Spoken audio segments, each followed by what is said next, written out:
আসসালামু আলাইকুম সবাইকে শুভ সন্ধ্যা। কেমন আছেন সবাই?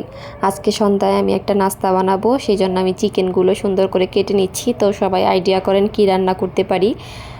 যাই হোক, আইডিয়া করতে হবে না, আমি একটু পরে দেখিয়ে দিব সবাইকে। এখানে আমি ছোট ছোট করে চিকেনগুলো কেটে নিলাম। তারপরে হচ্ছে একটু লবণ, আদা, রসুন, তারপর হচ্ছে একটু জিরা গুঁড়ো, তারপর হচ্ছে একটু সয়া সস দিয়ে এখন এটা আমি ম্যারিনেট করে রেখে দিব। অল্প একটু লেবু দিব। ম্যারিনেট করে 10-15 মিনিট রেখে দিয়ে তারপর হচ্ছে বাকি কাজ করব। সেটা হচ্ছে আমি এগুলা ভাজবো আগে, তারপর দেন অন্য একটা আইটেম রান্না করব, নতুন আইটেম। আপনারা দেখতে থাকেন।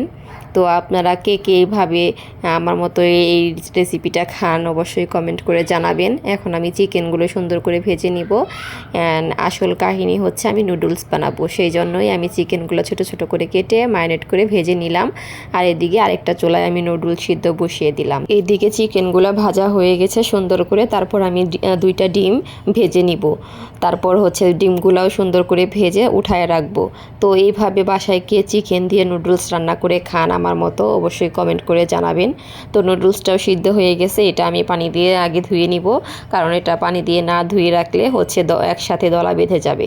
তারপর সুন্দর করে পেঁয়াজ মরিচ দিয়ে একটু সস দিয়ে দিলাম। সস দিয়ে তারপর হচ্ছে আমি ভেজে রাখা চিকেন আর হচ্ছে ডিমগুলো দিয়ে দিব।